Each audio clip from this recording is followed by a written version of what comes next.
नमस्कार मित्रांनो, आता सेमी क्रमांक 3 मध्ये मायनी मैदानात होत्याचं नव्हतं झालं। काटाकीर लढतीमध्ये आपला सर्वांचा लाडका बकासूर आणि बब्याचा सेमीला पराभव झाला। नक्की झालं काय तर भावांनो, बघितलं असणार तुम्ही सेमी क्रमांक 3 मध्ये असं वाटलं की निकालापर्यंत गाडी पुढे होते, पण शेवटी बाजी मारली सासवडचा बादल आणि पाखऱ्याने। चांगली लढत दिली बकासूर आणि बब्याने, पण होत्याचं नव्हतंच झालं। अपेक्षा होती आज गुलाल मिळेल। मागच्या मैदानात देखील काजडला सेमीला पराभव झाला होता, आज देखील बकासूरचा सेमीला पराभव झालेला होता।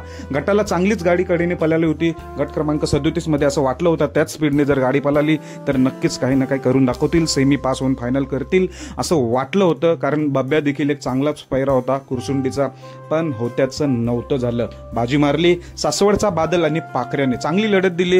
या नंदीचं देखील पाखऱ्याचं आणि बादलचं अभिनंदन आणि बकासूरला पुढच्या मैदानासाठी शुभेच्छा। खूप नाराज असतील आज आपले बकासूर प्रेमी, पण काही हरकत नाही, नक्कीच कमबॅक करेल पुढच्या मैदानात। धन्यवाद भाऊंनो।